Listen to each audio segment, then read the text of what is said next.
Hi, welcome to Liquid Lunch. We're here live on the show. It's me, Hugh, and Sandra's here. And we just had a surprise people coming into the studio. Perfect. Yeah. It's kind of the way the day's been going. But, you know, before we chat about that, I just want to say welcome to Anne-Marie to the studio. Absolutely. Awesome new girl. We're glad to have her. She's doing a great job. Yes, she already. is. It's as if she's always been here. I know. She's just so perfect for the role. Yeah. Thank you, Anne-Marie. So, how are you? Good. Which camera am I pointing at? That We're looking at that one. Good. Okay. I'm great. So how's your day? You just said you did 24 hours worth in 4 hours. It feels like I've lived 24 hours in the last 4 hours. Why? What has been going on? Because I've had so many calls, so many texts, so many things happening, synchronicities. I'm just like, this morning I felt awesome, and I just wanted to text everybody and say, have a great day and how much I appreciate you and all of that. And I've got a whole bunch of texts back saying, you know, just as you texted me, I got some amazing news or something else. I just heard word that I'm going to try and do this and do that. So many different things are happening. Actually, I contacted Sue on Facebook and she said, you know, I'm not feeling so good today. It's kind of a downer. And she said, and I said, okay, well, chin up, just hang in. And then she texted me back and said, oh my God, you're not going to believe it. Just got some great news. I'm going to be doing a numerology party with Hugh and Ravel. Yep, it's all happening. Yeah. So it's amazing. I know. It's amazing. So, you know, I'm just having a ton of different things happening today. Made a ton of phone calls. And on top of that, the subway was delayed today. Which worked out okay. Perfect. Because we're late. Because we're late. So you know what? If Mita's watching the show, if we're late today, don't look at me. And actually, those signs are actually for Mita, right? You're giving Mita the peace sign. That's right. We're going to get him on the show, right? He's got a new theory about the sun. Oh, he does? Mita does? Awesome. Well, you didn't know that? No. I thought you were there for that. No, I don't listen to everything. Oh. Mita's an amazing physicist, though. Yeah. He's really cool. He wants to come on the show and talk about his new theory about the sun. Apparently, the sun is I don't want to give it away. Well, it's not the electric universe theory, though. Right? I don't even know about the electric universe. And we should say Dr. John is starting a show here tonight. Yes, he's got a new show coming on. And starting at 6 o'clock tonight. And it's going to be all about the morphogenetic field. The morphogenetic, what is that? Which is that book that David Wilcock wrote. Okay. It's based on that book. Wow. And, well, who knows? Maybe he'll have David on the show sometime. At least by phone. Yeah. Right? Absolutely. Okay, why don't we take a break? We got a great show. We should tell you who we have got coming on the show. Jessica's back. In theory. We never really know until they actually get here. But yes, okay. Jessica Stuart. She's amazing. Yeah, and she's coming a little bit later in the show. Okay. Also, George Meanwell is here. He's got a CD called The Easy Straight. Well, we know with a name like that, he means well, right? Yeah. Okay, I'm not funny. And also, homeopath Dennis Chadbourne will be always our first fun guest. To talk to him. And we're going to be talking about mental health, which is really important, Sandra. Oh, we're going to be talking about mental health. That's really important, actually. Exactly. It's very important. So, speaking of mental health, you know, the pharmaceutical industry does so much for us. Yes. They've developed a new drug that can help everybody. Okay, wait. Pharmaceuticals not into mental health, they're into mental wealth. You said it, I didn't. I'm a big believer in pharmaceuticals. Are you? I try to take as many as I can, even if they're not prescribed. That explains everything. Even if they're not prescribed. And in fact, we've got one of our new sponsors is one of these pharmaceutical companies. Oh. So you know I'm telling the truth about it. Okay, so pharmaceutical companies. So let's watch this good. now. It's the... do you guys know which one it is? Hopefully. So let's watch that, and we're going to come back I feel like with we're having two separate conversations Dennis right after this as Liquid Lunch gets underway. Hi, I'm Cornelius Gruppe. I'm a neurologist and senior research chemist here at Sleep Thinker. Did you ever notice how many stupid people surround you? If you didn't, then you might be one of them, in which case you can turn off this video and carry on with your life. It's no secret that morons and idiots are the majority of the world's population. They're not suddenly going to get smarter or start acting reasonably. It's you who will have to change. You're in the minority. We have developed a pill which, depending upon active ingredient concentration, can reduce a person's IQ permanently. We have -10, -30, and the strongest -50. But why should I consider lowering it, you might ask? Because life is easier, and the world is a much happier place when you're dumb. Wouldn't you like that? We recommend lowering your IQ to around 70. But don't worry, with an IQ of 70, you can still tie your shoelaces and write an average rap song. Simply speaking, the pill softens your mind, but it still needs to be reprogrammed. So after taking the pill, you spend the rest of the day in your room listening to Lil Wayne and Pitbull music, also reading The Sun and watching MTV. You then take a nice hot bath, go to sleep, and in the morning, you wake up dumber than you were the day before. Self-awareness, decency, lack of confidence, even fear will cease to exist. Jump off the roof, drive drunk, set your own flatulence on fire. All of these meaningless and dangerous activities that you never tried will become very enjoyable and fun. Now, unfortunately, there is one side effect that I must mention. All those people that you had no concern about will suddenly start to annoy you. People of other races, other sexual orientation, people with more money, basically anyone different from you. But the good thing is that you won't have to hate them on your own. You'll make plenty of like-minded friends, because you'll be in the majority. So think about it. The world's a much brighter place when you're not too bright for it. To find out more information about -IQ, visit our company's website at www.sleepthinker.com. God. Yes. Just when I thought there was a red pill and a blue pill, now we have a new pill. Oh my God! And that's like kind of white and grayish or something. Doesn't matter what color it is. It's the effect it has on your mind. I'm really confused now, and I haven't even taken a pill. Well, okay. -IQ. Well, speaking of mental health, here we are with Dennis Chadbourne now, a homeopath. And Dennis, great to have you back on the show. So Dennis, Nice to should be we be back. taking Thanks. those pills? I'm sorry? Should we be taking that pill? I think you should take it if you think you need it. That's the problem. You can't think. Well, you know what I think? If I can why? think for a minute.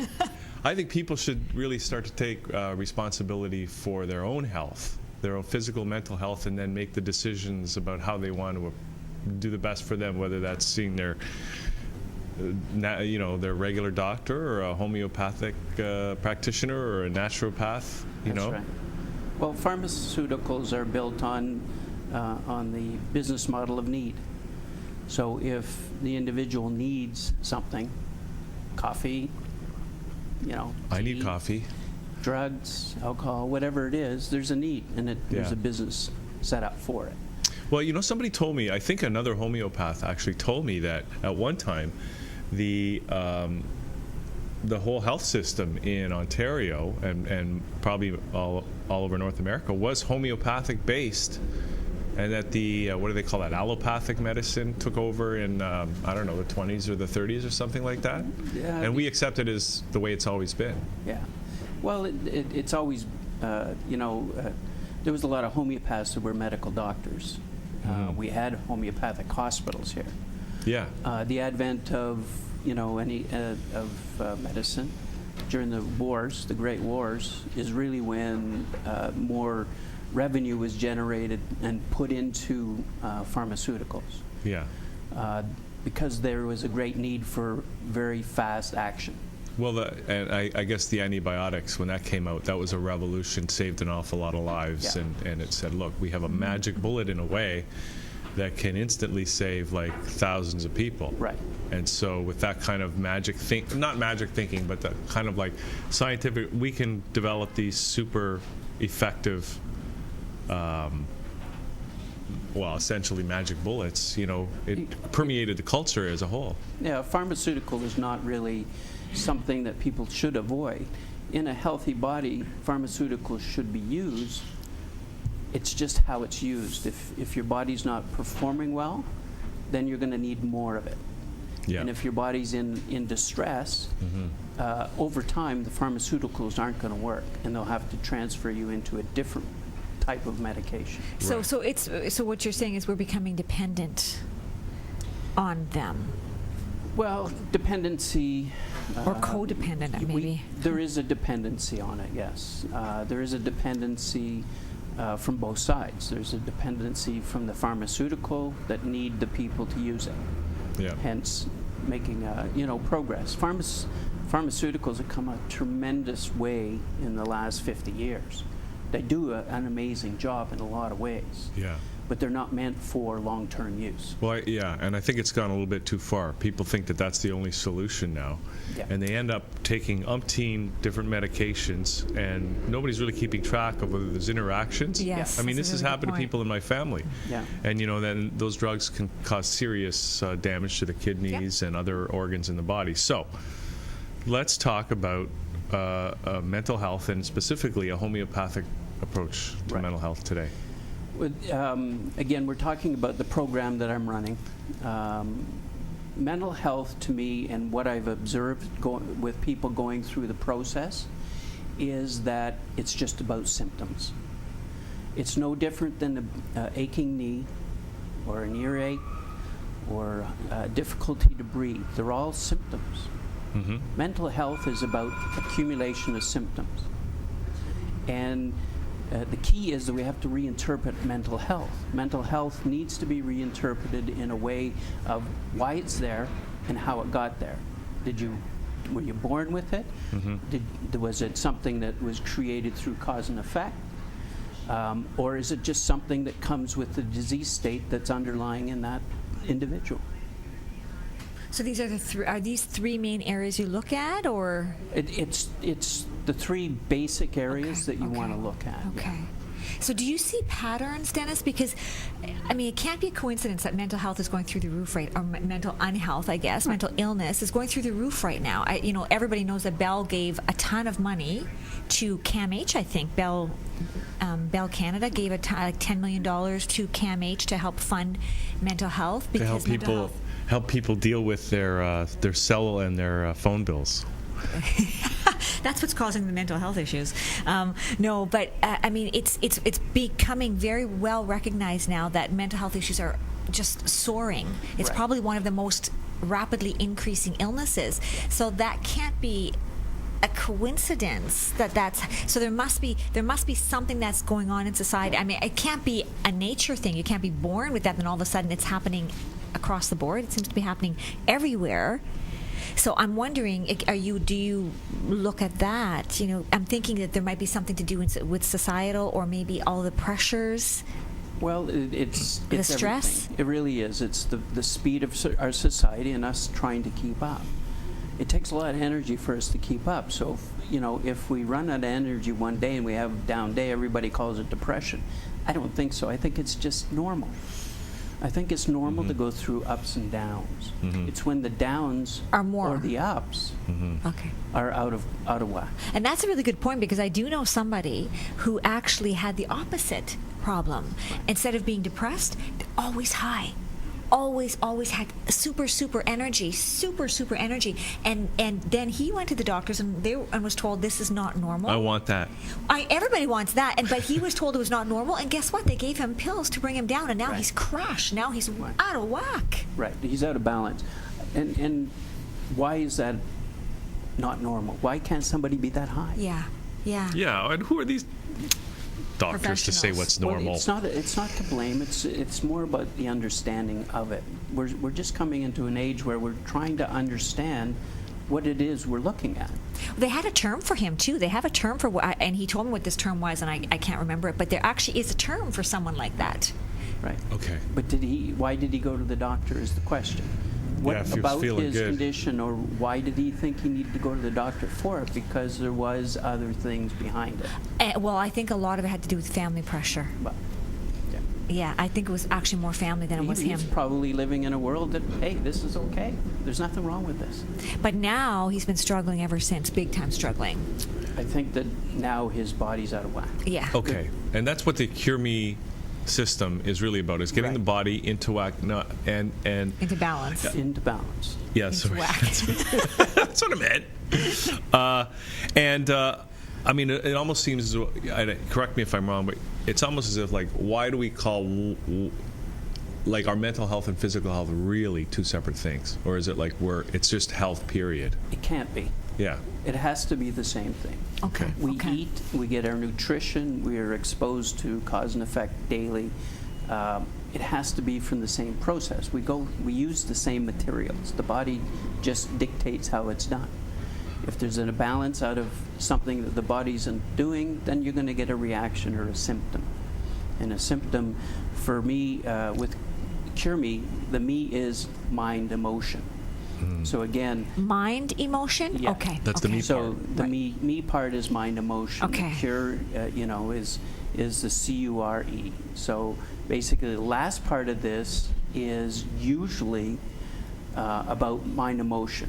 Okay. Okay, dealing with the balancing of the chemistry in the individual. Okay. And so you're saying pretty much everything can be traced down to that, or can be rolled back down to that? It's rolled back to that, but there's two ways of looking at mind, emotion. Okay. I'll have patients that come in that exhibit symptoms that are mind emotional, and I won't see any physical. What kinds of symptoms are you talking? Can you give us an example? You can go that they've been on antidepressants, or they've had some sort of depression from a cause and effect that in their life. Okay. Okay. So in Whether other words, it's not a physical, like it's not a cancer or a tumor or hives or anything like that. It's just strictly. But it will. There is a physical realm that dictates why that is there. Okay. The both aren't. There's not just the mind emotion floating around here and the physical's down here. They both work. Once you clear out the mind emotion, then you see the physical side of you. Right. Then you see why that's there, and vice versa. If the physical person with physical symptoms comes in, and you clear up the physical side, you'll see the mind emotional side. Okay. That's why you see people that are really, really like your friend, very, very outward going, expressive, because there's that type of thing going on.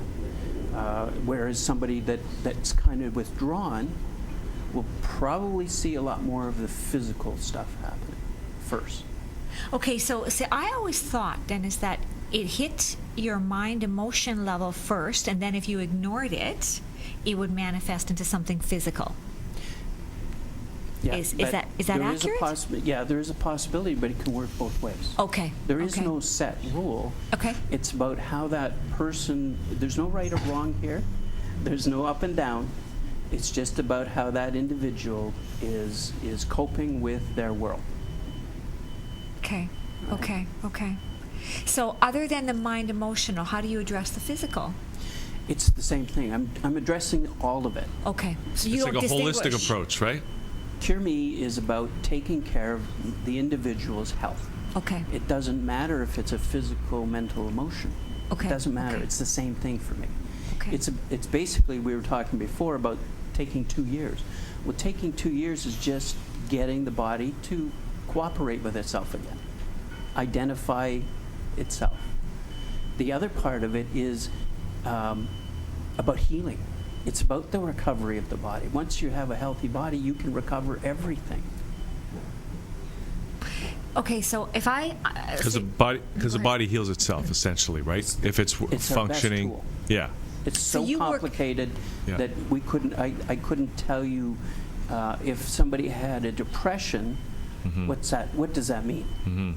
Because it's impossible. There's billions and billions of processes in one day, let alone a week, a year, a month. So so one person who's got depression, Yeah. the underlying causes for that could be completely different from another person suffering from depression. Absolutely. And this is the thing. This is like it seems to me that in the allopathic world, they treat the disease rather than treating the person. Yeah. Right? Yeah. and they treat the disease all the same. I mean, you talk about the uniqueness of the individual, and I think what they do is basically look at a textbook and say, okay, this person fits into this category and this category, so I will give him A, B, and C based on Yeah. what the book tells me to do. And there's reasons that they do that too, for liable reasons as well, legal reasons as well, right? Well, yeah, liability is always going to play a part of it, but realistically, it's more about getting the individual healthy so that they can go back to a normal way of living. All we want to do is live. Yeah. Live our life. That's it. And if So- there's something blocking us, we either figure out a way to get around it, and or it takes over us. Yeah. So does the Cure Me method, does it help people to eventually not need you anymore? That's right. Okay. In the first part, it's about using homeopathic tools to force the body to react. You're always going like this. In the end, it's getting the body, it's taking away the remedies and allowing the body to actually do its own work. So you kind of get the person off the remedy and that cycle, and they become more healthy once their body takes over the process. Which, Go ahead. well, that seems to make a lot more sense than having a prescription to antidepressants for the rest of your life, right? Which are going to impact on your organs, and because they have to filter that stuff. Well, it takes energy, right? Yeah. What I find fascinating is you said, the first step is you force the body to react. So that would make one think that, okay, it's getting worse. Why would we force the body to react? Because it's not reacting. If you have, if you're an asthmatic, your lungs aren't functioning. You're not getting the oxygen. Oh, okay. So what we want to do is push the body with the remedy, allow it to react back, push it again. And each time you do that, you're gaining more response in the body. So when you say push it back, you're talking about pushing the lungs to work? Very subtle things. Pushing the lungs to work so the lungs push back. And when it does, it gives us all sorts of other... Lungs don't work by themselves. Okay. The brain does not work by itself. Okay. It needs everything else coordinated to function properly. So is it possible, Dennis, that when you do that, things get worse at first? They have to. Okay. What do they call it? That's a response, but they'll never get worse than that individual's had before. Okay. Yeah. So they, again, if I push somebody and they respond back, it's never going to be any worse. They already know. They already know what it is to have this. It's something that they know, and that's why I say don't change anything, because if that person gets that response back, they'll go and take their medication, which will calm it down. Yes. They'll go run. They'll go do whatever they've done in the past. Right. Okay. And that's how they've learned how to survive. But again, that's just a symptom approach. That's a Band-Aid approach. It's okay, because over time, those Band-Aid approaches, those things that we use to survive, start to go away. Okay. Because you don't need them anymore. Okay. The symptoms aren't there as much. So, but it's good to know that when we come to see you, that things might get worse before they get better, and that's not necessarily a bad sign. That's actually can be a very good sign. What I'm looking Okay. for. What do they call that? A healing crisis? It's just a symptom response. Okay. It's almost like it sounds like what you're doing with the homeopathy is you're, in a sense, you're exercising the muscles of the body to be healthy. You're absolutely right. Absolutely. It is about getting the inner part of our body exercising again. Yeah. Now, isn't that, in essence, what vaccines are supposed to do as well? When you get a flu vaccine, isn't it supposed to kind of force, as you say, force you to get a little bit of a flu, and then the antibodies build up? Isn't that kind of the same kind of like attracts like, or am I off? Think I don't know exactly how the vaccines work. Okay. I know that they're there to add something that the body doesn't need to take care of. And the same with any medication. Okay. All the medication's doing is taking care or taking the place of what the body should naturally be doing. So it's like a crutch almost. Of course. So whereas it's a crutch that you come to depend on, in this case, what you're doing is it's more like physiotherapy or something, where you're actually exercising the You're muscle training your own body. to so that it doesn't need to rely on the crutch, of medication or the crutch of And it even a doesn't homeopathic and remedy. again, it doesn't matter whether it's a physical side or a mental emotion. They're the same things. So basically, it's just that it's a workout. It's like a workout. If you've got Really? a problem, it could be physical. you might call it physical, you might call it mental, but it's just some kind of imbalance Right. within the body, right? Right. So now, so what, if somebody approaches you and you or they have identified a mental health issue, like what does it look like for them to undergo the Cure Me process with you? Well, if they're coming to me with those types of symptoms, they've tried everything. Mm-hmm. They're coming to me at the last resource. Okay. And I will do the same process because I'm looking for both sides. I'm looking for the mental, emotional, but I'm also looking down the road for what that physical side of that individual is going to tell me. Yeah. And again, it's more because it takes time, it's more talking to the person and telling them what it is they're feeling, what it is they're going through, and what it is that they're going to go through in the next couple of months. Mm-hmm. It's very important to allow that individual to trust the fact that I know what I'm saying, Mm-hmm. and it happens when it happens. Mm-hmm. And it creates a trust mechanism, right? Okay. And you build a sort of like a program over 2 years. Is that correct? It's kind of 2 years. 2 years. I'm looking for 5-6 years. But Okay. when Okay. you get into like the third and fourth year, I'm only seeing you twice a year. Okay. Once a year. Okay. Okay. Once every 2 years. Mm-hmm. Because at that point, I want your body to be doing the work, and you don't need to see me anymore. It's more maintenance, like Right. like a tune-up. Yeah. So, but if somebody's watching this right now, Dennis, and they're thinking, I don't want to wait till I've seen umpteen doctors and psychiatrists or whatever. Right.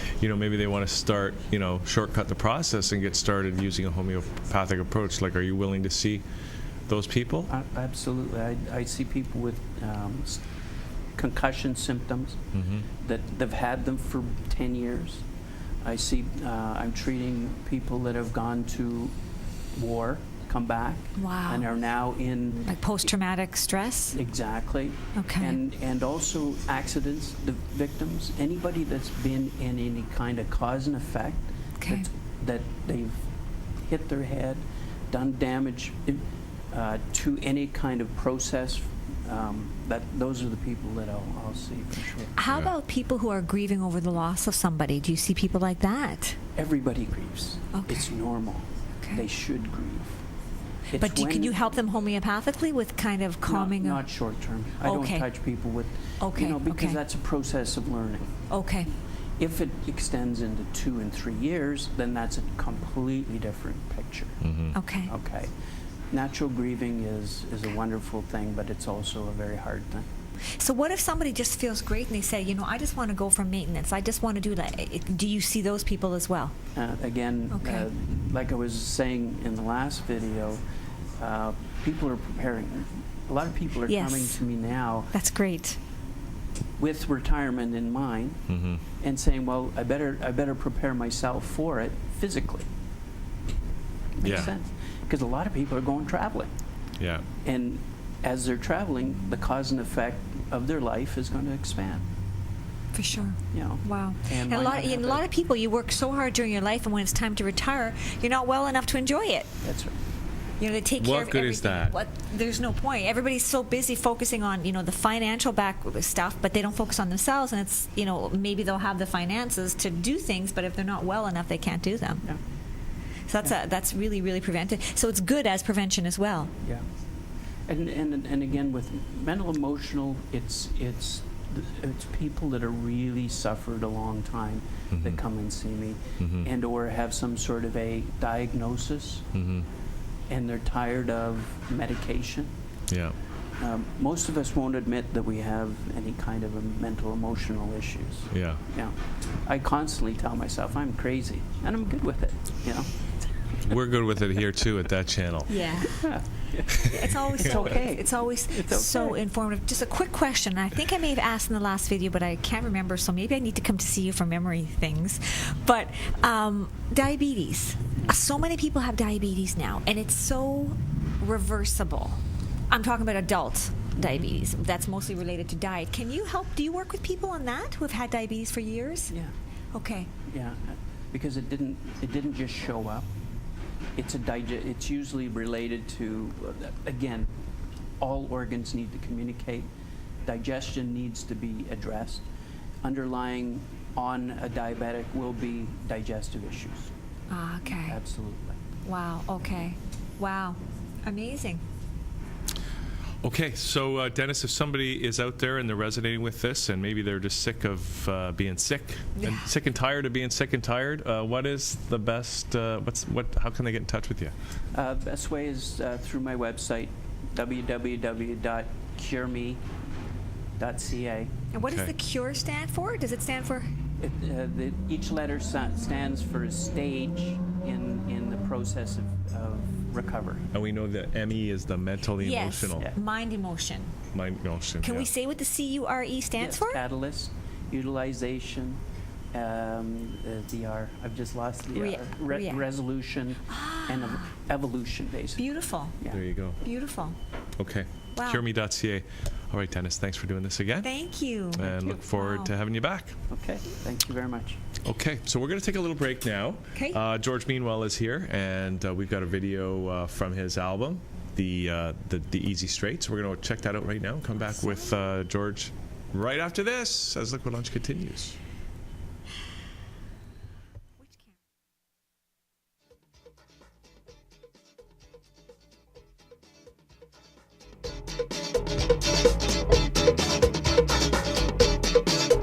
One, two.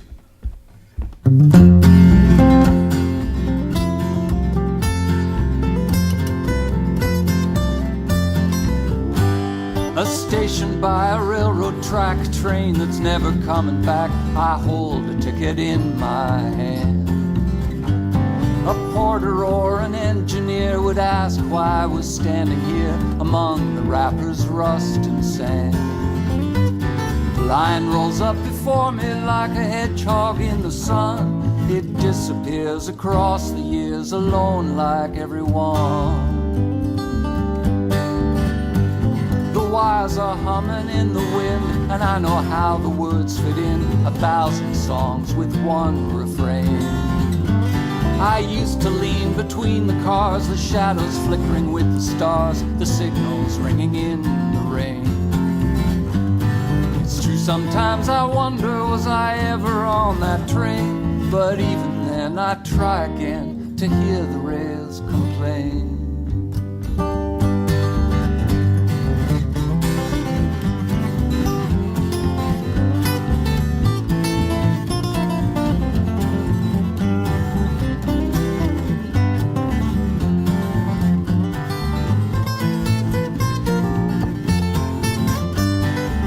Sometimes I wonder, was I ever on that train? But even then I try again to hear the rails complain. The world is full that sows my heart, and I can't tell the two apart. I'm out here where the platform ends, I'm waiting here for you.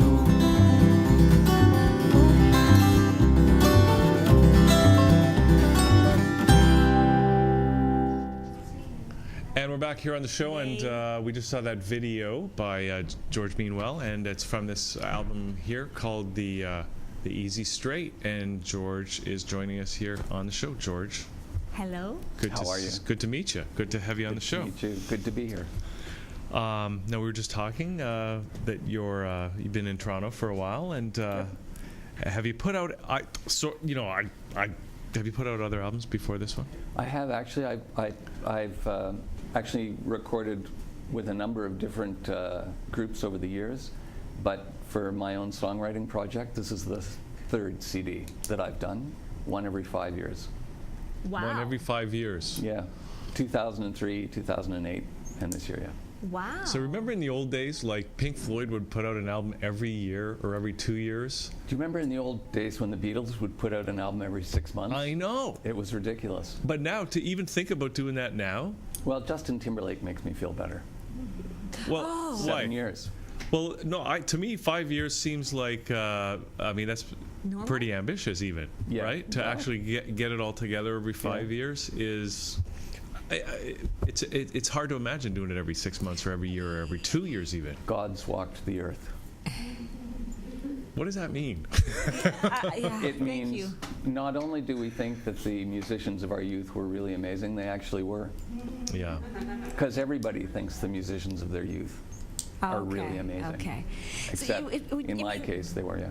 But how can you, I mean, when you think about coming up with a CD, a full CD, even in a year, never mind 6 months, you would think, how do you actually, the quality must kind of be, it must be rushed, because you're performing, you're living your life, and you're having time to write and produce, and Well, yeah. isn't that like, I think it depends. Some It's a people who full-time. put out a lot of stuff maybe don't write everything themselves. Okay, so- And the other thing is that happens sometimes is that people have a really good CD that they release, the first one they release, which is like the product of years of thinking and Yes. playing and stuff, and then there's pressure on them to do another one really quickly, and so it, let's say, is a different kind of experience. from Yeah, the well, first one. those are the one-hit wonders, right? That Yeah. their well, second stuff but to your doesn't point come out. though, the other thing too is it's very possible they wrote that CD and that was like the culmination of their life to that point. But they Exactly. could have a lot of other songs that just didn't make it on the CD. Yeah. So if they get the opportunity to create a second one, maybe a lot of the songs are already written. Yeah, that's also possible. But they're the songs that weren't chosen to be on the first one. Right. Yeah. Okay. Yeah. All right. Okay. There's a lot of, we have to read a lot between the lines with you, George. Well, I'm trying to be as clear as I can. This is a heavy conversation. So let's talk a little bit about this record here. Okay, that'd be fantastic. I'm actually really pleased about it. I've been working at the Stratford Shakespeare Festival for the last 3 years. Wow. I was asked to play cello and guitar in a revival of Jacques Brel's Alive and Well and Living in Paris, which is a great sort of cabaret production of the Belgian songwriters stuff. That was in 2010. And I was on stage in a production of As You Like It that year. In 2011, I was on stage in a production of The Grapes of Wrath, Wow. the Steinbeck novel. And this past year for Pirates of Penzance. But essentially, I've been working there. I've met some wonderful musicians. And really the idea behind this CD, and it's actually a CD and a DVD, was to get together with the people that I'd met there and essentially make a souvenir of that experience.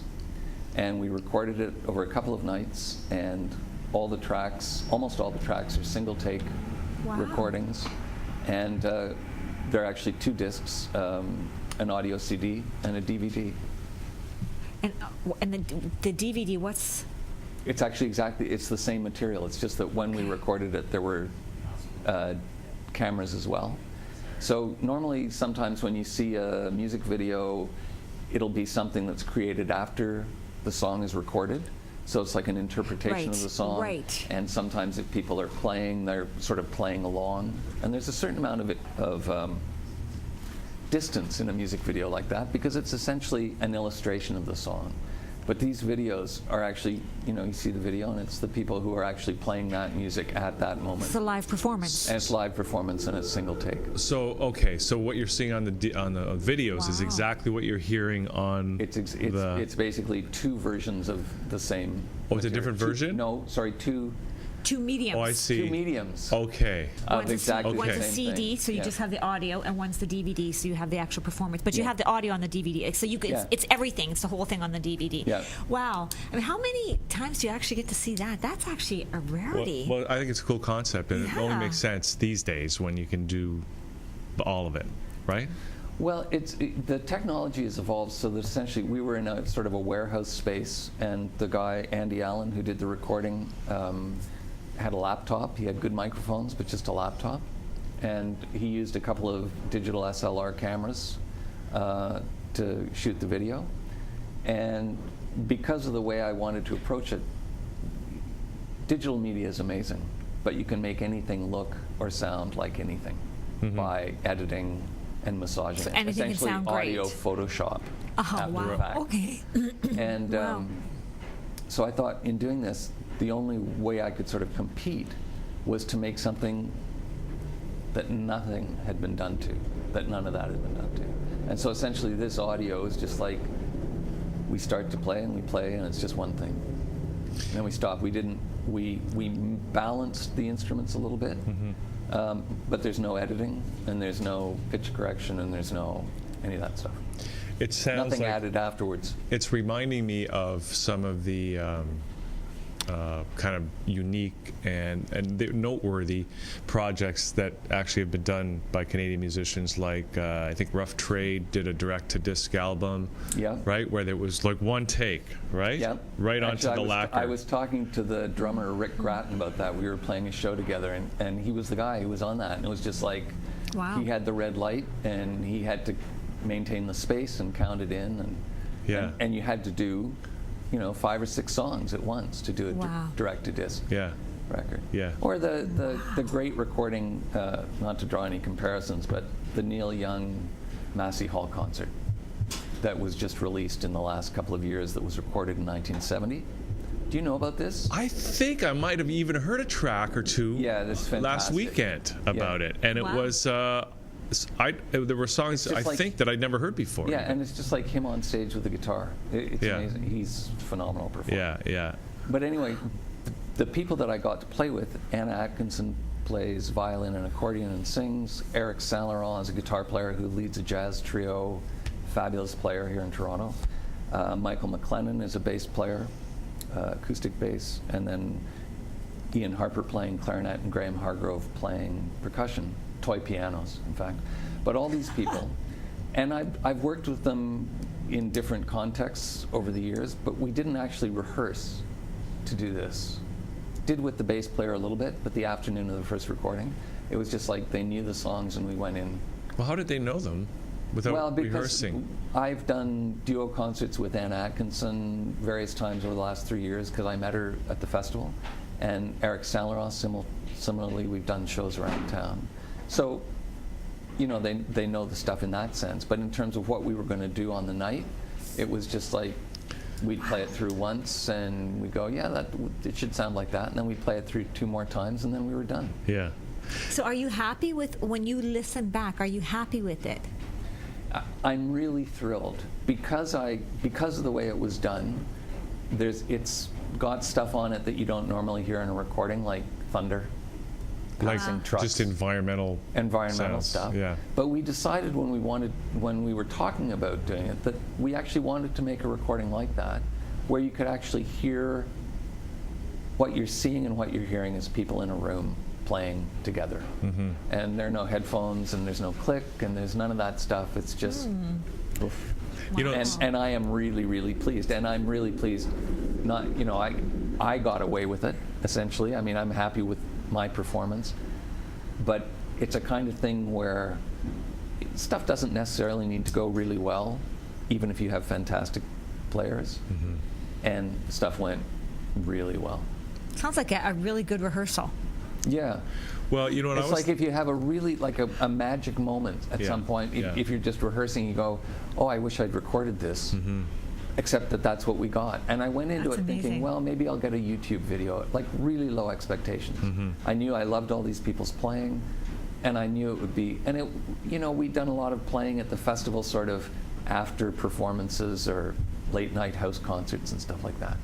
And I knew that it could be really good, and I wanted a souvenir of that kind of thing. Mm-hmm. But we went into, and it was like low budget and very simple, and it just, I don't think it could have worked out better. Well, and there have been other famous projects that have been like that. Like I'm thinking about that. The name escapes me right now. They did the Caution Horses album, but they did that album over at the Holy Trinity Church with the one Cowboy mic. Junkies. Cowboy Junkies. Actually, the that's guy it. who mastered this CD, Peter Moore, is the guy who recorded that album. So there you go. Yeah. You seem to be. It's all tuning coming into full all- circle. Yeah. Yeah. Isn't that interesting? No, and it was that was a really famous thing that at that time when people were spending huge amounts of money Mm-hmm. on studio. I mean, and pop music now. There was an article in the New Yorker, they were talking about that basically a Beyoncé record, for example, it's $1 million a track. $1 million $1 million track. a track to make those records. Why? Well, because they get writers together and they speculatively book writers for a month and say, see if you can come up with something, and maybe they do and maybe they don't, but that's money that they've paid, and It's interesting to even then think there's about that. promotion.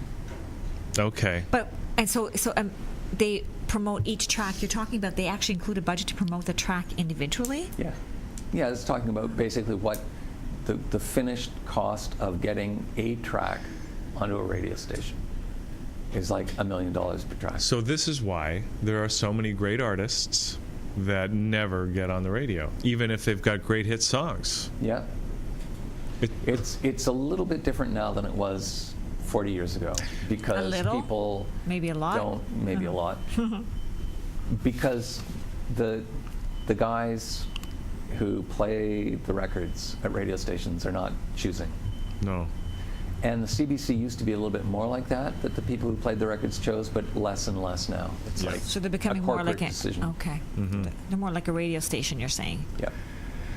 So wow. Yeah. Well, that's almost. But the thing is, I mean, you can talk about this aspect of it and get whiny, but I've been doing this for a long time, and there are more people doing music and producing music now than there ever have been, in spite of that. Yeah. Which is fantastic. Yeah. Well, I think that the internet has really served people well. Absolutely. As well, and I think a lot of people who are tired of the same thing. I was on my way home yesterday and listened to a radio station, a pop radio station, and you know how they promote their own radio station, and you know, someone said, "Oh, I love listening to the station because I know all the songs and I sing them through work." And I thought, the first thing I thought was, well, if you know all the songs, they must be playing the same songs over and over and over again. Of course they do. I thought, well, that would make me not want to listen to this radio station. Yeah. So it kind of had an opposite effect for me. But so you know, I thought that was really, really telling. And so I think people who are tired of that will go to the internet and will go to alternative. Well, it's interesting to think about where the music industry is going, and George, we've been around long enough to see it go from what it was in the good old days to where it is now. I mean, where do you have a vision of where the whole industry might be headed? Well, in a way, it's like typists. Okay. Nobody gets a job typing anymore. Right. And I think a lot of what the record industry was essentially Andy McCluskey of Orchestral Maneuvers in the Dark said this great thing. It is the job of the record company to keep the artist perpetually in debt. In debt. In debt.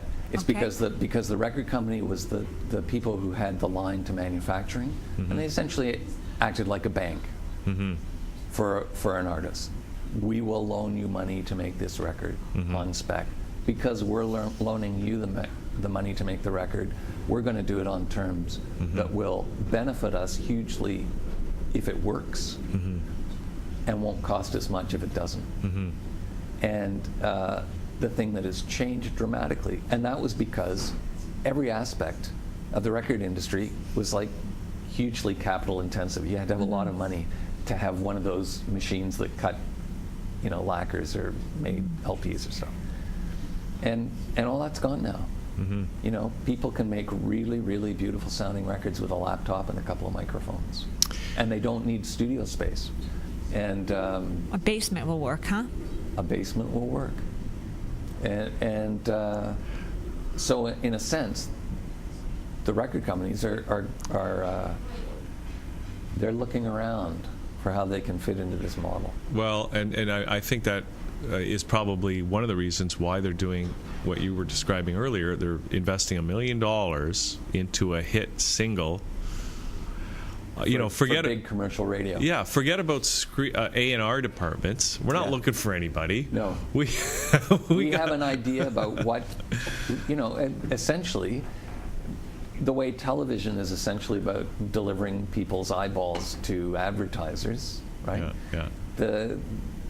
Those people know, like the person in the office that you were talking about, who wants to hear a certain kind of thing. They go, okay, well, what's the certain kind of thing they want to hear? How can we make it seem a little bit different so it seems new and fresh? And so we'll make that thing, and we will promote the heck out of it and spend huge amounts of money, and then it'll be a huge dance hit or whatever, and we'll get our money back. So where does the artist fall into this? Because it sounds very much like a machine. Yeah. okay, that the bank record company is owning. Yeah. Okay, so, but there is a human element here. Or No. is there? No, there is a human elephant. There is a human elephant. There's an in all this. elephant in the room, but No, but what's happening? I mean, it's like the typist thing. In fact, our idea about who the artist is that's producing this stuff is changing. For example, the way they write sort of dance hits now, it's not one person who writes the song. It's like nobody writes Ferry Across the Mersey and then it's a hit. It's like they'll go to the Swedish producers who are really good at doing drum and bass dance beats, and they'll get them to do some tracks that sound really fantastic that are just that. And then they'll play those tracks in a studio, and they'll get some singer that they know who's good at sort of improvising melodies and lyrics, and they'll put her in a booth for an hour, and she'll just make stuff up over that. And they go, oh, that'll be good. And so then they take that and they chop it up and they move it around, and so it's the producer. It's still somebody making artistic decisions about what the stuff is. It's just not the same person that it used to be. it used to And be it's the a group. artist? Are you saying, who did it used to be? It used to be our idea of the singer or the writer, the artist. It's still an artist. Yeah. It's just that the person who that artist is different changed. now. So it like sounds a to me- producer writer. In the description that you just gave me, it sounds to me like when the actual vocalist is just another instrument. Absolutely, just another part of it, and it's not really any different from somebody who's writing classical music who hears a fragment of a melody somewhere and goes, oh, that's sort of interesting. I can use that, and I'll change it a little bit and stuff. Everybody writes like that. They hear songs and they incorporate those influences into what they're doing. This is a more just it's like assembling a team, and it's very Wow. effective. Wow. But it's different. Well, it may now. When you say it's very effective, how do we really know it's very effective? Because we don't have anything else to choose from, do we? When you listen to mainstream radio, so perhaps if we had mainstream radio that did it the way you said it, and Yeah. then that went back to the old way, but with new artists, new real artists, maybe people would prefer that. Well, I don't know. I don't think we can be impossibly hard on mainstream radio, because there are people like Fun, for example, is an example of a band which is a real band, and it's got a guy who writes real songs, and he's Never a great heard of singer. them. You will have heard they've had a couple of big hits. They won a Okay. Grammy and stuff. Okay. It's like serious stuff. Okay. It's not dance music, so it's not that kind of thing, but they're real people who are doing real things. It still happens. Well, I mean, we're talking about the process here, and so we have this whole new process for creating hits, and it sounds like you had a real, I mean, this is your idea, really, to do this record. Yeah. And so you in that role as the producer artist, right, created a process here that sounds kind of unique.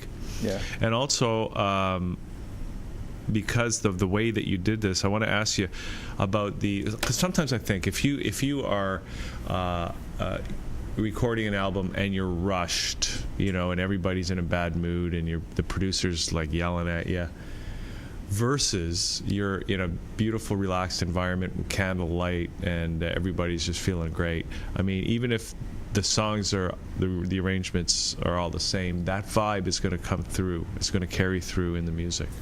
Well, I think it really is going to carry through in the music, and it's partly that, as I was saying earlier, because of the way that you can, like digital manipulation, essentially.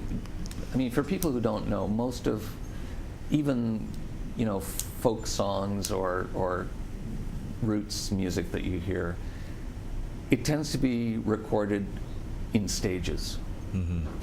That even if the guitar, bass, and drums are recorded together, sometimes the guitar will be replaced afterwards and re-recorded. The vocals are almost always recorded separately, because it's because it's safer. Yeah. If you isolate the different elements that there are in a recording, and you go, well, we've got a great rhythm track, we'll use that. And then you get somebody in to play a fiddle solo on it, and they go, well, a couple are okay, but not great, but they get a really good one. That's better than having four people in the studio playing the whole thing over and over again, and getting tireder and tireder, Yeah. trying to get everybody playing at the same time. although that's the way Dylan made his records. And you hear mistakes on Dylan's records. And that's part of the charm. That's part of the charm, though. And, even. well, it's part of the charm because it sounds like people are actually playing. And I mean, Dylan is completely, essentially improvisatorial, and his songs have got very odd sort of structures. And so the bass player goes, well, it goes to this chord. It went to this chord in the last verse at this point, so I'm going to go to that chord now, wrong, right? And you hear that stuff all the time. So, but that's the thing about why I feel so pleased with the record is that if you do get a group of people all playing at the same time, the risk is always that somebody doesn't. I mean, I had food poisoning for 48 hours before we recorded this thing, and miraculously it didn't really affect anything. But it could have just meant that I was too sick, and nothing would have happened. And if you make a record in the conventional sense, you protect yourself against those kinds of things. But on the other hand, it means that you don't get that sense that you've just heard or watched, 3 or 4 people or 2 people playing together in a really special way. Wow. Okay, well, so now you're doing a release party coming up at Hughes Room on April 15th? Next Monday. That's next Monday. Wow. That's right, at 8:30. So what's going to happen? Are you going to essentially duplicate the whole experience and vibe of recording? Yeah, essentially the band is coming. I'm assembling it from sort of all over Ontario, and again we're not going to rehearse. Is it the same guys that are on this? Yep. Okay. Yep. And I've thought about how we could do this kind of thing, but essentially what we're going to do is the first set is we're just going to play the CD. So we're going to do the same tunes in the same order, and they'll be different, of course, because people will be playing. It'll be different. But so we're going to do that as the first set, and then the second set we're going to do stuff that I've written before and released. Sounds like it's going to be a fun evening. So can you duplicate the thunder that you had? That was an example of a really magical moment because on this particular track, it's just like there was a little space in the music, and then there's thunder. Wow. And then the song ends, and there's a little bit of thunder at the end. I mean, you couldn't have engineered it. Maybe the gods were smiling. Exactly. Yeah. Raining and smiling. Wow, raining with tears, I guess. Okay, so the 15th, people can, I guess, put that on their calendar now. Yep. At Hughes Room, where can they get tickets for that?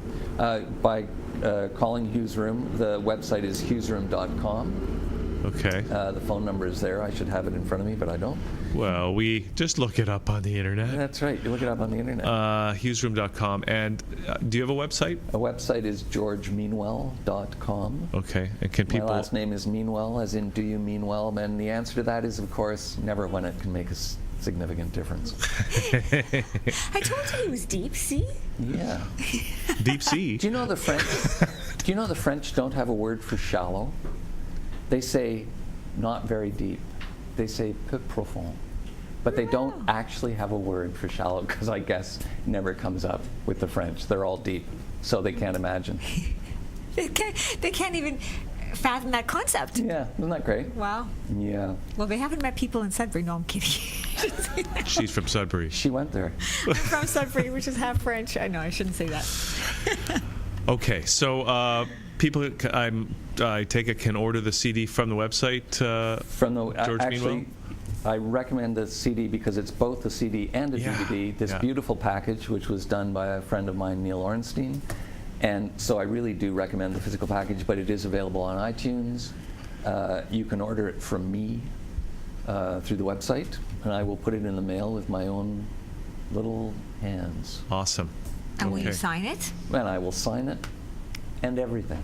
Wow. Okay, so we're actually going to, now that we've actually had this chat with George, we're going to get a chance to look at another track here. Now, which one are we going to watch now? It's track 2. It's called One in the Morning, and it's I do it with Anna Atkinson, who plays violin and sings. And it's a song that I wrote just this past year about an experience I had hitchhiking across the country in 1973 or something. And I found myself in the middle of Banff National Park at 1 in the morning. it's not a great time to be hitchhiking. Not very many cars go by, and when I look back at it, I'm lucky I wasn't eaten by a bear. But it was the most magical time. It was a really just like a great moment. So the song is sort of about being in a place where Wow. the world is open to possibility, but you don't care what comes next. And that's why you weren't eaten by bears, so you could actually record it. Exactly. Now, if you go back, you might be eaten by the bear. I don't think I would stand actually by the side of the road at 1 o'clock in the morning in Banff National Park anymore. Funny how we learn, eh? Yeah, I haven't seen a hitchhiker in years. people think it's illegal. It's Yeah. not illegal. Yeah. And it's just changed. It's just every 16-year-old has their own car now. Well, Yeah. now the version of hitchhikers now are squeegee people. No, that's unfair. Squeegee people are desperate because of our unfair socioeconomic system. Oh, Hitchhikers are merely trying to get from A to B Okay. through the kindness of strangers. I think you have your next CD.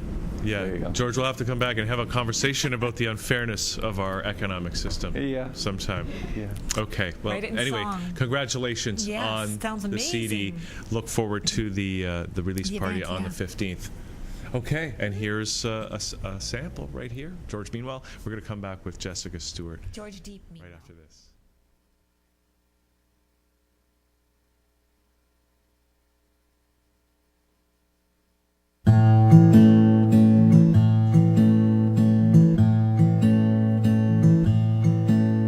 The green of the forest grows black with the night as the sound at the river's edge washes from sight.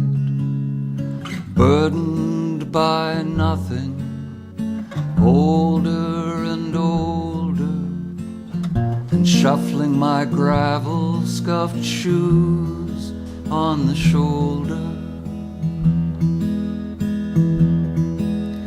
Shielded from loneliness, sorrow and danger, exchanging the kindness of friends for a stranger. My back to the future, still turning away by the side of the road at the end of the day. One in the morning, and here linger I, examining each single star in the sky.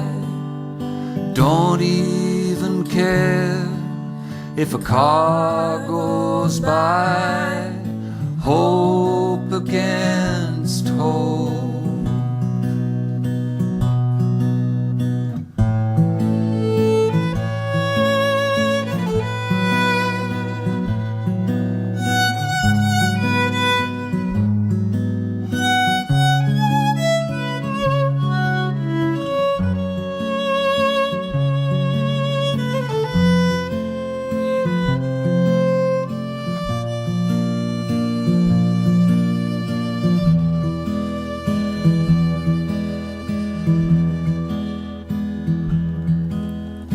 One in the morning, and here linger I, examining each single star in the sky. Don't even care if a car goes by. Hope against hope.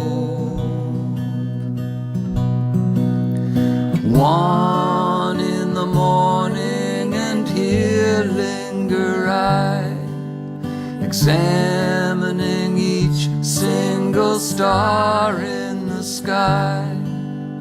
Don't even care if a car goes by. Hope against hope.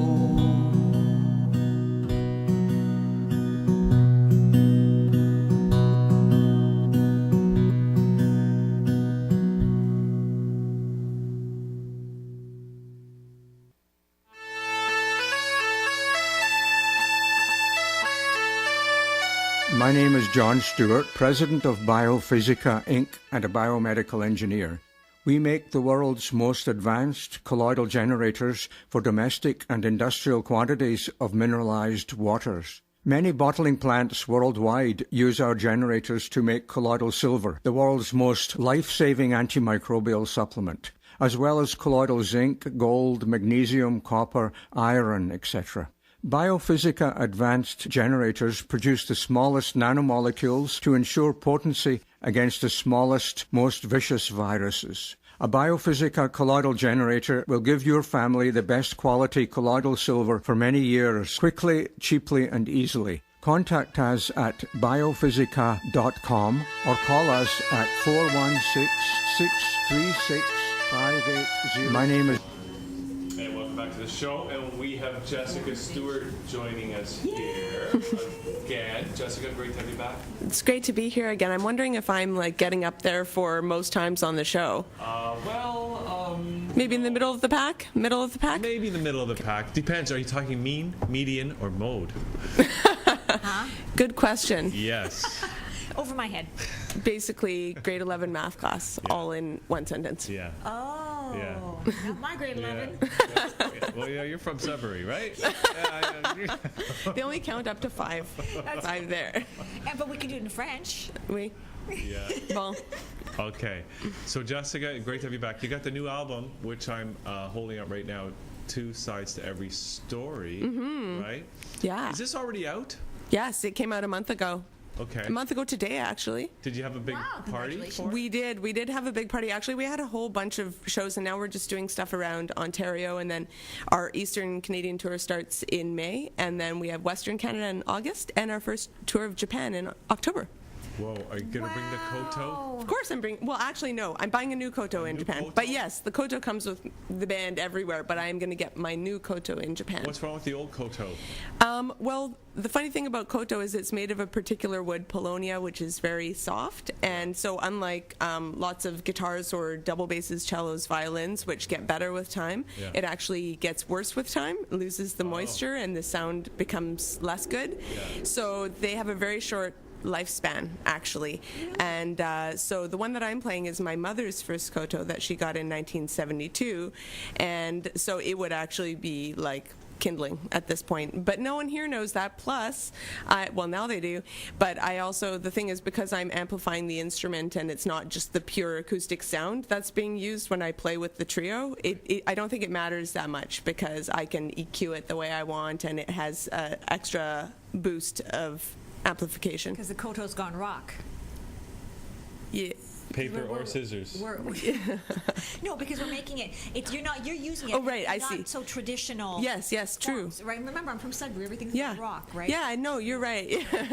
No, actually, it was interesting because one of the shows that happened like the week following our CD release was we were invited to play Canadian Music Week, which was great. And through our showcase at Canadian Music Week, we actually were invited to play for a private showcase for the Japanese delegation, which I'm talking about, like the Tokyo International Jazz Festival artistic director, and Billboard and Cotton Club and Blue Note. And it was just, we were the only we're established, but we haven't done international touring before, and the rest of the people on the bill were like jazzy jazz, have 6 to 8 albums out a piece, and we ended up being invited to play the showcase, which was amazing. Just 3 songs. Newbie. What was that? You're a newbie. Compared to those people, that's for sure. And new biggie. We stood out like crazy on the bill, and I wondered, how that would fare for us. I also did our introduction to the band in Japanese, which was a bonus for us. Did they invite you to the Tokyo Jazz? They all talked to us after, which meant that they liked our project, and were in discussions about expanding our Japan tour to include some other dates in Japan and maybe some other countries as well. Last time you were here, Jessica, you did talk about possibly going to Japan, but I don't think anything was happening. It's you were hoping happening at that point. Yeah. So it's kind of neat that we're seeing you now, and things have progressed, and you're actually going. So congratulations. That's Thank you. amazing. Very excited. Yeah. No kidding. Okay. Can we hear a song now? Sure, why not? We'd love Shut to hear up, one. Sandra. Let's hear her sing. So I might as well play a song off the new album. I mean, for those who haven't sort of heard my music before or seen this band before, this is actually, you know, music that's written for a trio mostly or more. So not everything translates to solo acoustic performance, but this song is called Grass is Greener, and it's from the new album, and I think it does. Track 9. That's right.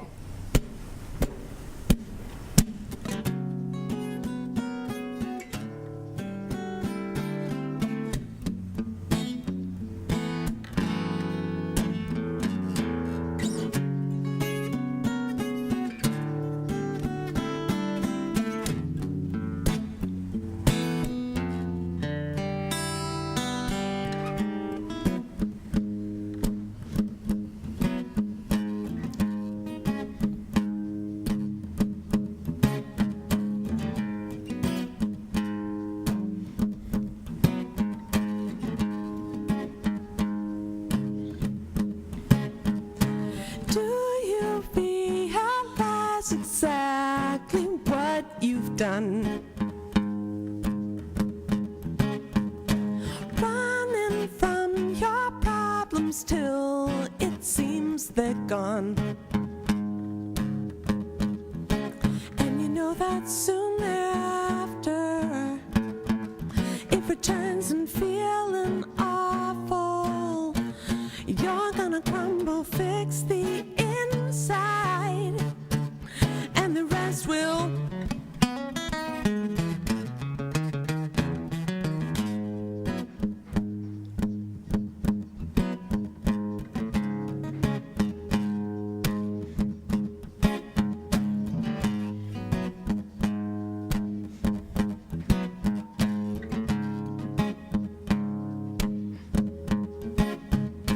Seas of walking bodies make it hard to run. All the sands and underwater life abundant. Everywhere there's stacks of mountains. How did you get there? Otherworldly views of the land here show me something new. It's time to make it.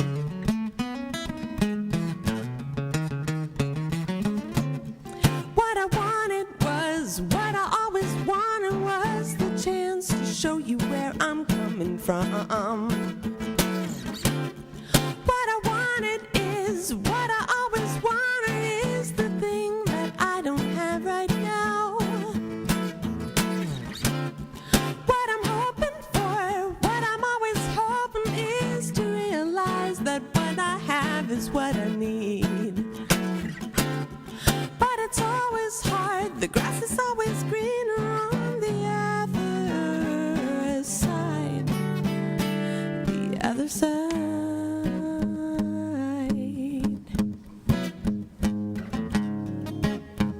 On the other side.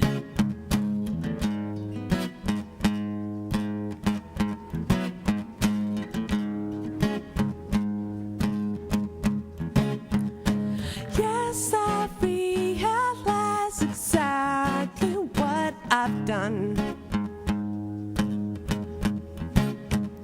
Simply put, addicted to the fun it's done. 'Cause when I grow tired of longing and yearning, I need seduction. Hold me and love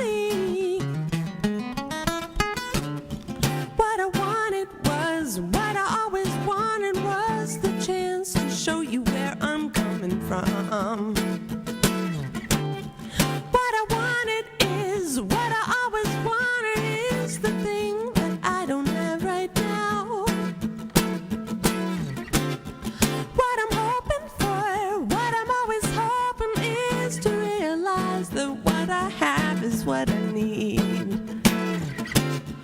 But it's always hard, the grass is always greener on the other side.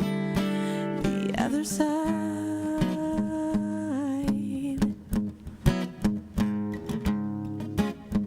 On the other side.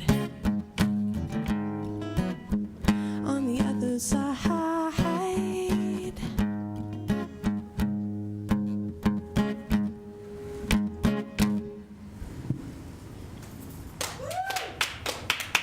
Thank you.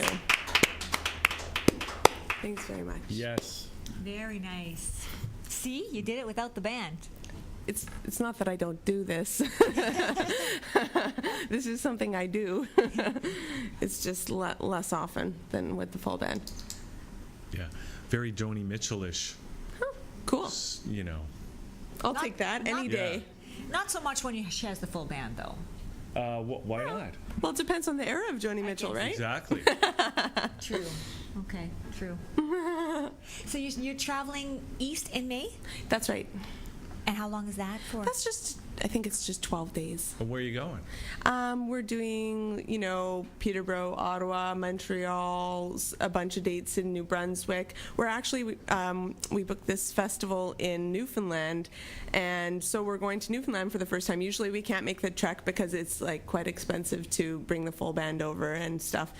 And since we haven't played it before, we needed a real lucrative opportunity to not lose money on the trek, but I've been wanting to go to Newfoundland. So how'd you swing it?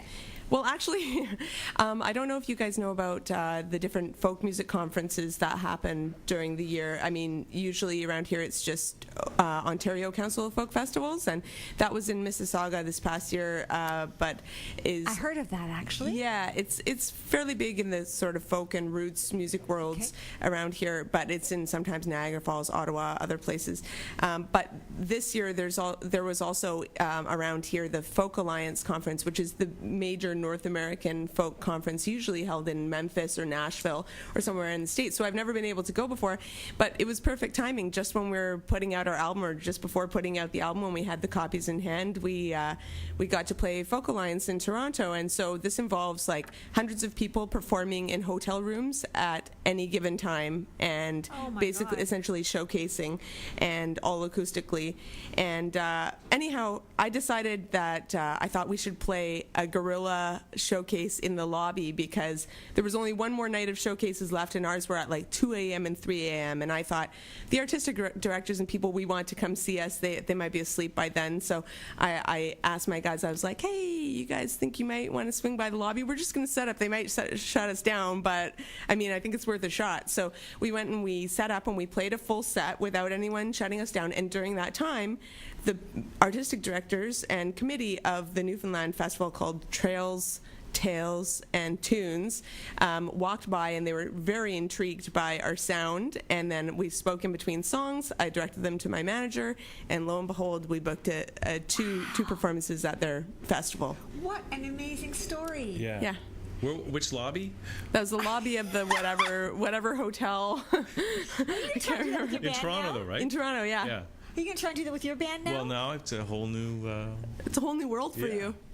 So you just did that spontaneously, just like off? Yeah, well, I mean, it thought was came and- semi-spontaneous. I had to make sure my bandmates were available. Like, how did you do it? Did somebody have a PA, or did you bring No in your PA, amps? just everything's all acoustic at these things. Oh, okay. So what we do is we have a pared down drum kit. The bass player doesn't play at full volume. Yeah. We stagger ourselves so that I'm standing with my vocal and guitar, which is the quietest if I'm not playing koto, like in front of the others.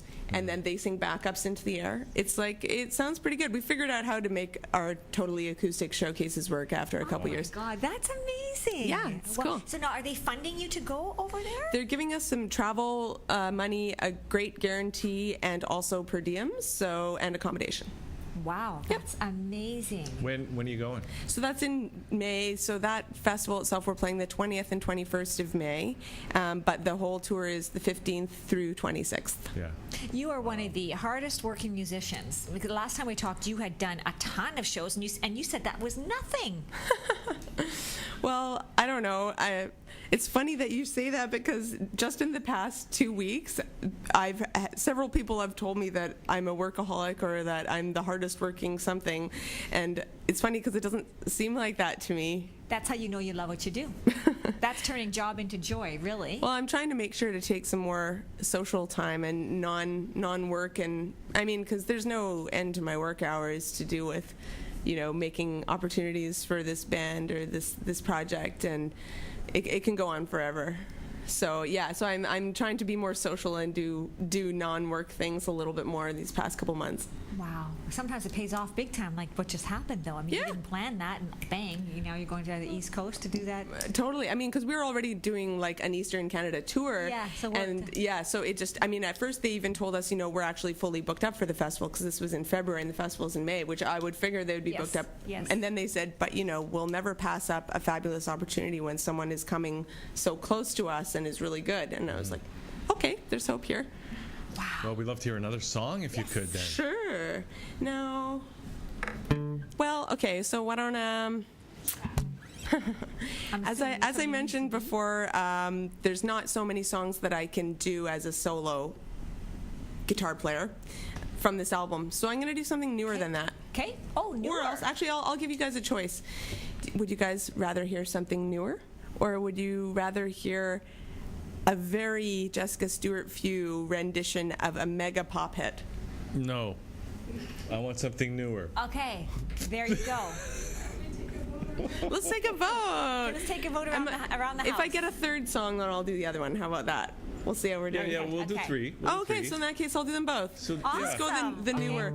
So I've been trying to work a little bit more to sort of help out, work more towards a better community sort of, I don't know, feeling around, spend more time on community-oriented things. So Okay. I organized a fundraiser for the Daily Bread Food Bank in December. Oh, beautiful. And with several other musicians as well, and live painting and all sorts of great things. And so anyway, I was inspired by the topic, and I wrote a song for the occasion. Oh, nice. So this is called What Is It For?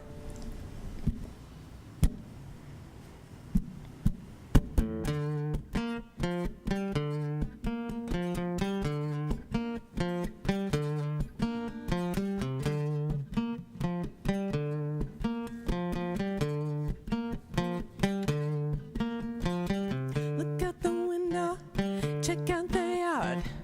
You kinda want their dog steady, really wants their car. Who's got the bestest bike on the block? From the beginning, we're conditioning by what we've got. Go to school, impress your teacher.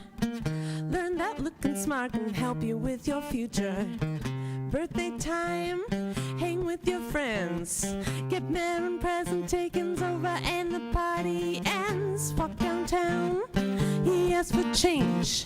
You think it's better to avoid his eyes in case he's strange. You never think it could be you. An unexpected turn could leave you begging for your food. This is a plea for compassion. There's nothing wrong with living life with satisfaction. Help a friend, help a stranger. A little reaches, you don't have to be an angel because all we're collecting. Who's keeping score? Are you contented? Or do we always want more?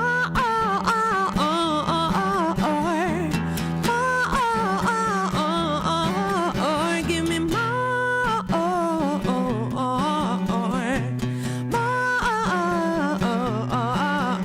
What is it for?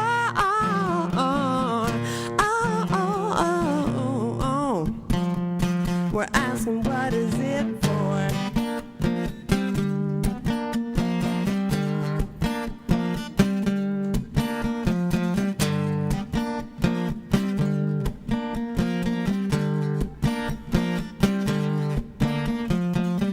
Get a job, foot in the door. Graduating from the mailroom to the 15th floor. Might not be said, but still it's taught. It's easy to equate you're happy with the stuff you've got. There's nothing wrong with ambition. Call this a mere reflection on human condition. Just don't think, not for for a minute. The money keeps them happy when the heart's not in it, because all we're collecting, who's keeping score? Are you contented, or do we always want more?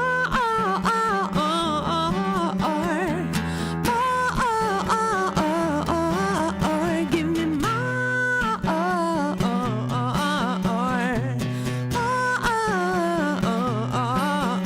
What is it for?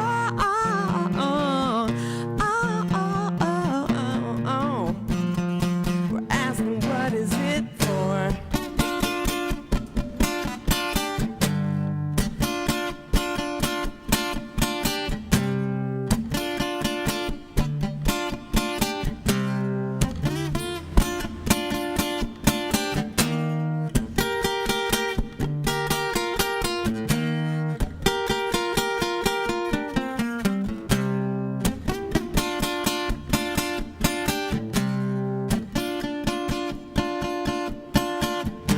Stuck it up if we're able, but do we really need more food up on the table? All we've got is what we are. Let's feed it forward. Look, it's not all that hard, 'cause we want more.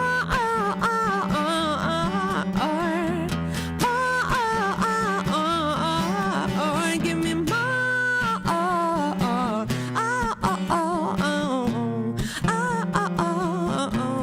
What is it for?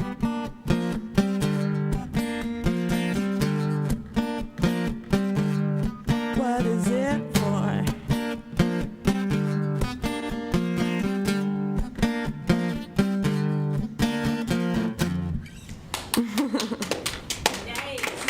Thank you. Okay, we just want to hear the other one now. That's it? That's it? Going busting right into it? Well, it sounds so good. We just we want to hear I the love other what you one. do with your voice too. Thank you. So she's a singer too. She knows. Backup vocalist in training. I'll go to Japan. Paying your own way, girl. With Canada's only koto-toting folk jazz power trio. Mm-hmm. Wow, say that 5 times. Not gonna. Koto-toting. Well, that alone makes you very unique. Thanks. Okay, so what's this one? This is a big pop tune you're gonna do here? So we sometimes have, even though we're a power trio, we sometimes have a fourth who is a backup vocalist, actually, speaking of which. I'm going to try to get her on some like glockenspiel and some other extra things too as time goes on. But anyway, she's a fabulous vocalist named Jocelyn Barth. And so her and I, just for fun, started arranging covers for us to do as two lady vocal and either guitar or koto, and then we would just make a YouTube video here and there and that sort of thing. So for some reason, I've always really liked the something about the melody or the harmonic nature of this particular song. Although I really hate the production, it's a little bit techno-esque dance music, and so I thought I would, do my own arrangement. So it has a very different feeling now. I think I won't say what it is, and we'll just see We'll how try it to is. guess it. Will we recognize it? Yeah, you should. Okay. By the vocal, not by the guitar part. So I'm wondering. Okay.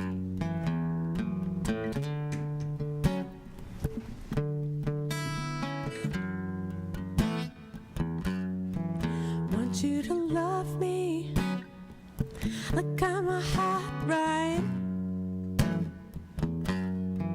Be thinking of me, doing what you like. So boy, forget about the world, 'cause it's gonna be me and you tonight. I wanna make you beg for it, then I'll make you swallow your pride.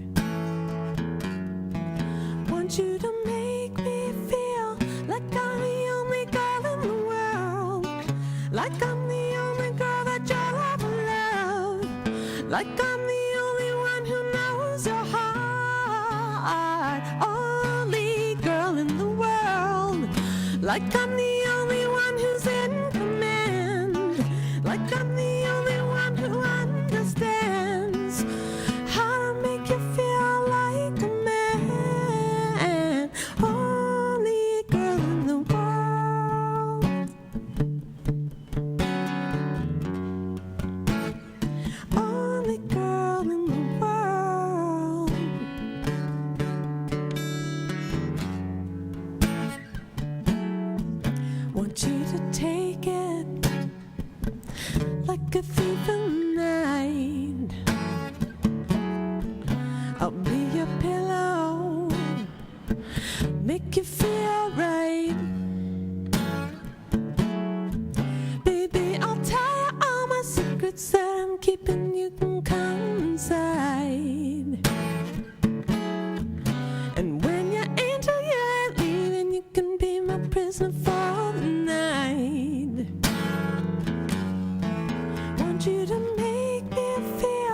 like I'm the only girl in the world, like I'm the only one that you'll ever love, like I'm the only one who knows your heart, only girl in the world, like I'm the only one who's in command, like I'm the only one who understands how to make you feel like a man, only girl in the world, only girl in the world.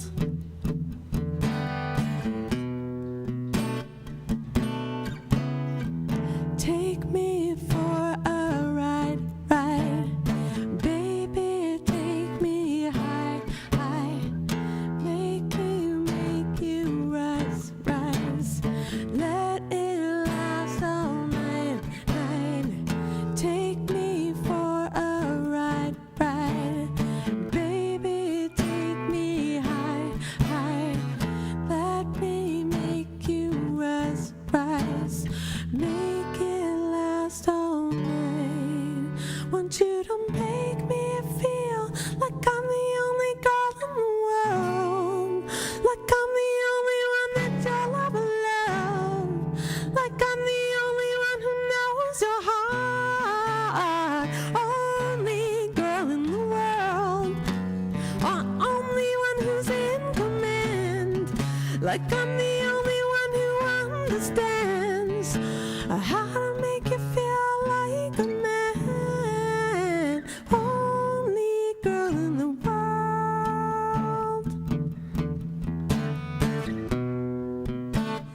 only girl in the world,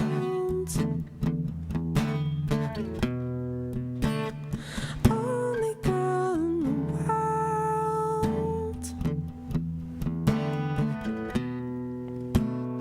only girl in the world.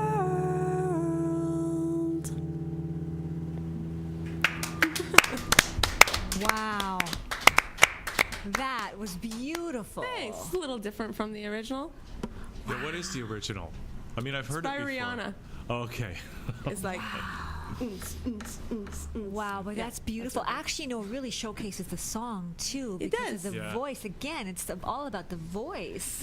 I liked the melody. I thought it was cool. I'm Yeah. trying to these days, like, I find I'm turned off by certain kinds of production on music, but I'm really trying to, like, hear the actual song for Yes. what it is, as opposed to be stuck on the way that it's presented to me. So it's very much a purist.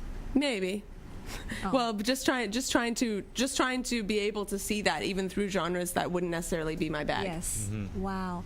So before we go, you have to tell us where you want to travel next, because last time you said, I would love to do to Japan, and then you came on and you're going to Japan. So we're like a good luck charm. Yeah. Okay. Let's go Europe. Okay, Europe. Okay. I hear there's some very strange people in Europe. I hear that those strange people will likely like my music. Well, they like people from Toronto, so I do think so. Even if they're strange. Yes. Perfect. The stranger, the better. Excellent. So we're good, Jessica. Excellent. Okay, so you're going out east soon, right? And then you're going out west later this summer. Yep. Right? But anything coming up in Toronto that people Yeah, can see? well, we have this residency at the local on Roncesvalles, and so we play there every 2 months on a Saturday. I think it's the third Saturday of the month. So this time it falls on April 20th. Oh, so we're just around the corner. Yeah, so we'll play there then, and then we have we have a bunch of stuff not in Toronto but not so far away. We're playing in St. Catharines at the In the Soil Festival at the end of the month, and we also have a show in Owen Sound on the 21st of April, and yeah, so we have a bunch of sort of one-off stuff. Wow. Okay, that's great. And where can they check that out? Yes. Do you have all that on your website? Or? Yeah, all of that information is on the right sidebar of our website, which is jessicastuartmusic.com, and Stuart is spelled UART. But yeah, there's other information on there, and I'm really busy girl, though. Wow. yeah. You guys, maybe one time I'll tell you about some of the other things that I'm involved with as Like well. what? Oh, you want to know now? You're opening this Just- can of worms yeah, now? just- Non-music related, you mean? No, other very different musical things. I play in a heavy band now, since December, which is sort of like He wants me to call it circus grunge, but it's metal. It's metal light. And what it's do neo you do neo grunge. there? I'm a guitar player, electric guitar. And do you do singing too? I'm the backup vocalist, but the other guy is the lead vocalist. But I'm mainly just a guitar player. Well, you'll have to invite those guys to come Oh on my sometime. God, that's going to really It'll be change fun. the flavor of your music eventually, wouldn't it?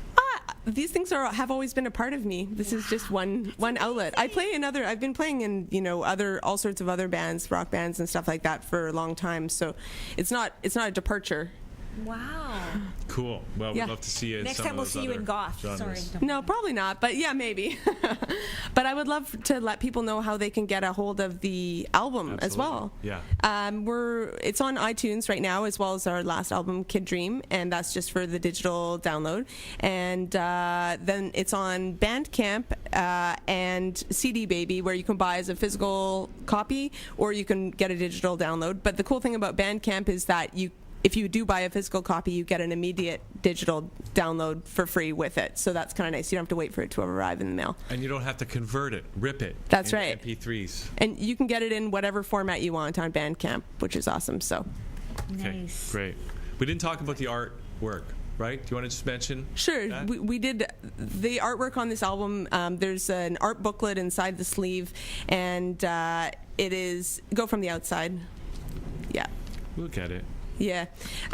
There is an artist named Takashi Iwasaki who made all the custom art on the album, and he created it while listening to the music. So it's part of a collaboration that him and I are doing, where he sends me art and I write songs based on his art, and I send him music and he makes art based on my music. And so this features him in our nice little words art booklet. Very cool. Okay, well, thanks. Beautiful job.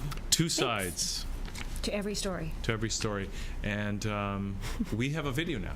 Yeah. We're going to go out with, right? This is our second single, and this video was thrown together so much faster than what it looks like. It really is. It was a magic moment where everything happened in under 10 hours with very little pre-planning, and it's a song called Winter Warm, and it's a love song, but for what, you have to figure out.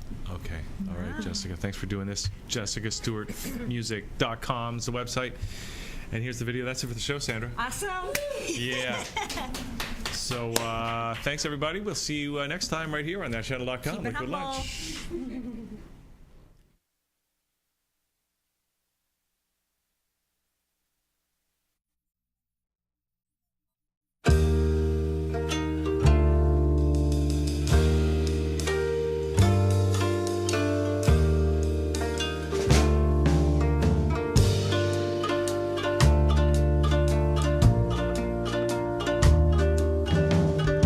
I want you to know you're all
last time.